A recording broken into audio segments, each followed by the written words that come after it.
Venezuela উপকূল থেকে এ যাবৎকালের সবচেয়ে বড় জ্বালানি তেলের ট্যাঙ্কার জব্দ করেছে মার্কিন কোস্টগার্ড। প্রেসিডেন্ট ডোনাল্ড ট্রাম্প জানিয়েছেন, নিষেধাজ্ঞা অমান্য করে জাহাজটি তেল পরিবহন করছিল।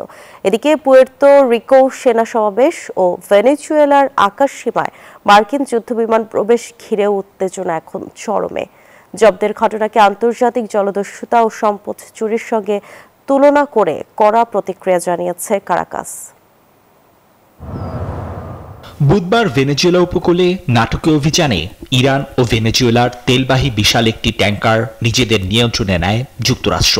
মার্কিন অ্যাটর্নি জেনারেল জানান, নিষেধাজ্ঞা ভেঙে তেল পাচারের দায়ে হেলিকপ্টার দিয়ে সেনা নামিয়ে জাহাজটি জব্দ করা হয়।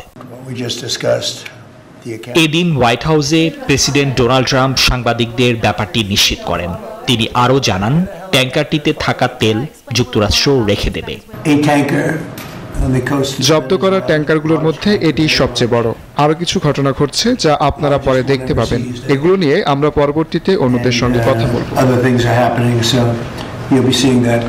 সাগরে এই উত্তেজনার মধ্যেই পুয়ের্তো রিকোয় সামরিক উপস্থিতি বাড়িয়েছে পেন্টাগন। ভেনেজুয়েলার আকাশসীমাতেও ঢুকে মহড়া দিয়েছে দুটি মার্কিন F-18 যুদ্ধবিমান ও ড্রোন।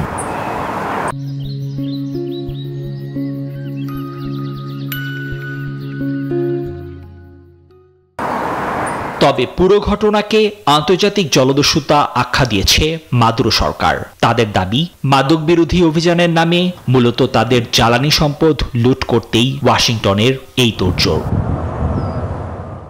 নিবির আমিন, নিউজ 24।